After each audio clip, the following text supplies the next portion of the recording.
So in this segment, we're going to be talking about the queues either side of the UK, really. Dover, yeah, we'll go with that. Queues both sides coming into the UK and going out of the UK to France. So, quote, it's entirely Brexit, says Haulier, who's been caught up to 15-kilometre queues, right? And if you look at 15 kilometres, that's about just over 9 miles, which is crazy. Absolutely insane how long these queues are. And this is happening now, by the way.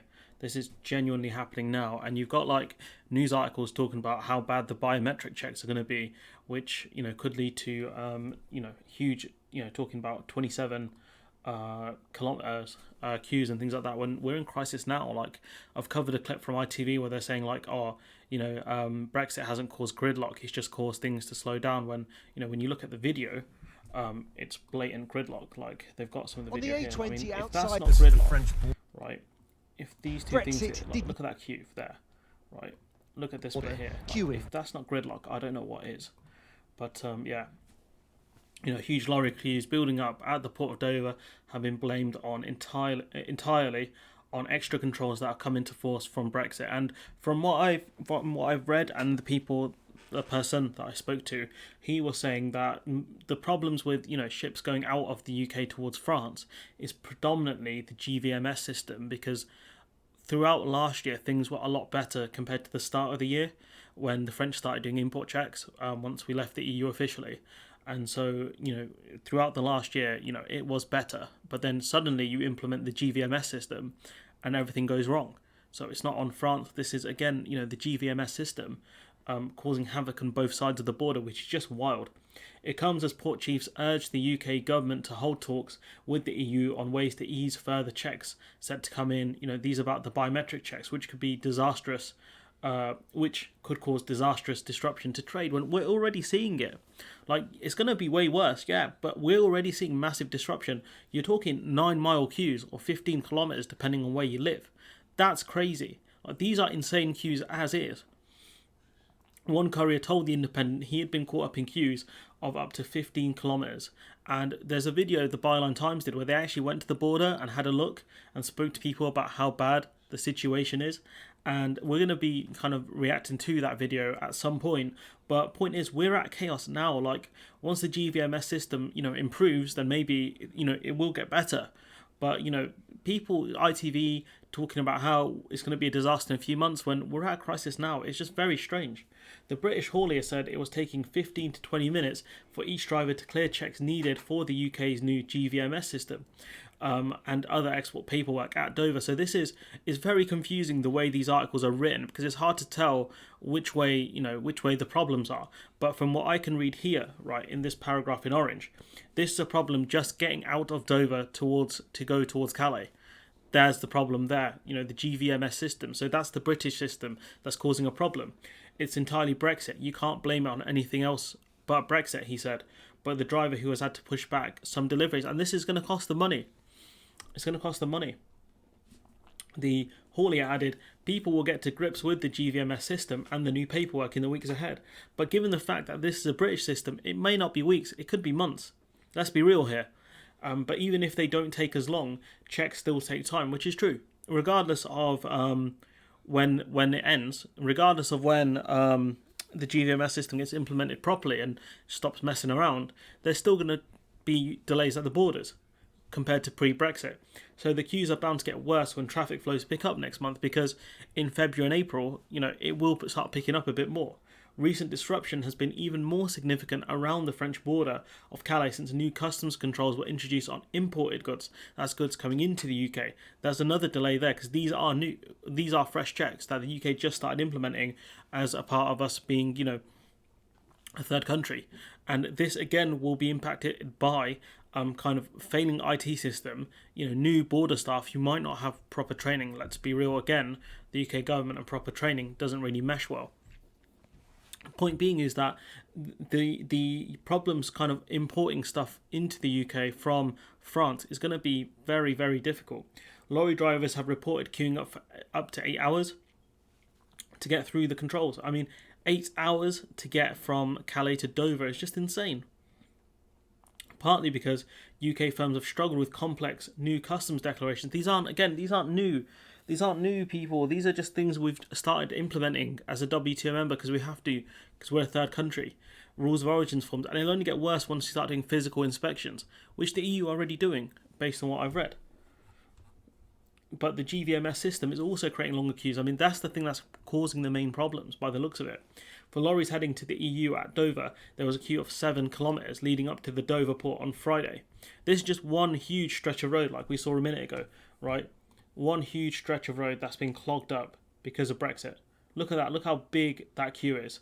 They've had to put all the lorries onto one side. That's Operation Tap, and put a speed limit in, so then the lorries don't block up the whole of this road. That's how bad things are. The congestion at Dover has seen Operation Tap be implemented, and lorries are asked to queue in one lane until there is space.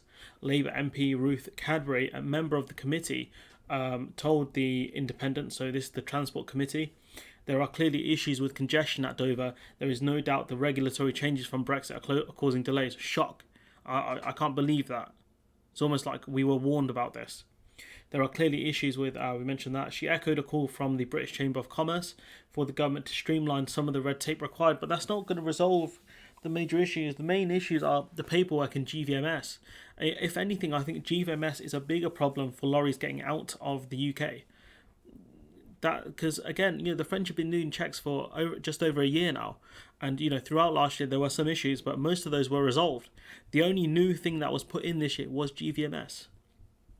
She echoed a call from Doug Bannister, chief executive at the Port of Dover, has called on the government to start urgent talks with the EU over biometric checks set to come in force in September. I mean, this is a bit of a red herring when, again, we're already seeing long queues, 9 kilometre queue growing at the moment. Anything on your TV over there, that's Michael M.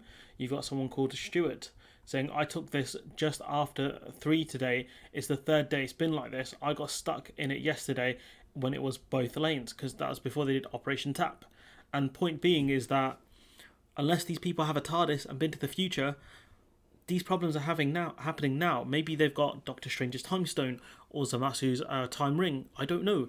But these queues are existing now, and these are going to be a huge problem, and it's only going to get worse as trade ramps up. The only kind of silver lining is that as the EU does more trade, sort of the EEA does more trade within itself, UK exports will become more and more obsolete, which will reduce these queues. But that's not really what you want to hear as a person living in the UK, because that means the country's going to do worse.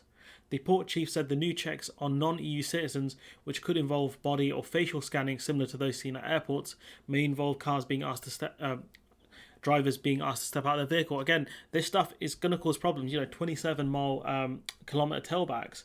How much is 27 kilometres? That's going to be a scary number. 16 miles. Huge numbers here. Point being is that it's up to France how they want to implement the new border checks, because the EU have said it's up to member states to figure out how they want to do things. So France can make this as bad or as easy as they want to, and especially considering we're constantly saber rattling with the French, I wonder what they're going to do. Transport Select Committee Hugh Merriman said the potential for the significant traffic delays could be a disaster for trade if it were to impact on supply chains. That per vehicle movement will end up causing a 17-mile tailback into Kent, and it will be a disaster for the local economy. There's going to be huge tailbacks, and lorry drivers are just going to stop coming to the UK. That's all that's going to happen. Lorry drivers are going to stop doing jobs that cross the border. If if you live in England or Scotland or wherever, and they say, look, can you drop this off in France or Germany? You can be like, no, because I'm going to be stuck there for hours. The same thing if you're, say, living in Berlin or Leipzig, and they're like, can you drop this off to Edinburgh? You're going to be like, no, because I'm going to be stuck there for hours. You're not going to pay me for that, for being stuck. HMRC spokesperson said, we are aware of some short delays. I mean, if you call 8 hours short delays, then fair enough. To freight movement at Dover this week, the GVMS and other HMRC systems are online and working as planned. Well, if this is how they were planned to work, then I'd hate to see what a bad day looks like. Meanwhile, the head of the Dublin port said the route through Dover that once offered Irish traders the fastest means of getting between the Republic of Ireland and the European continent will not re-emerge as a preferred option moving forward. So that's about the UK being a land bridge between kind of mainland Europe and Ireland. That's dead. And instead they're just going around the UK towards the EU. He says, I don't see that the route covering Dublin Port Chief Executive Eamon O'Reilly. telling the Irish Times he's not. They're not going to make that route anymore, and that's causing huge problems with Wales, because Wales is seeing far less kind of traffic and footfall through the ports and through local businesses in Wales, where typically drivers would stop off at lorry cafes or parks. I don't know what you call them. There's one in the town I live in, Super Sausage Cafeteria, and it's got a huge kind of lorry parking area where they just, I don't know what, I've never been in the place, but I'm guessing it's just usually like tea and like basic food and stuff. And let's not forget the EU actually has better facilities for lorry drivers as well. That's something the UK's overlooked for years. But what you can gather from this video is, I think the key culprit for the current queues, forgetting about the biometric stuff that's going to be imposed in September potentially, is that the GVMS system is causing havoc on both sides of the border. But anyways, I'm going to leave it there. Let me know what you think in the comments below. Like, comment, share, subscribe, and hopefully I'll see you in the next one.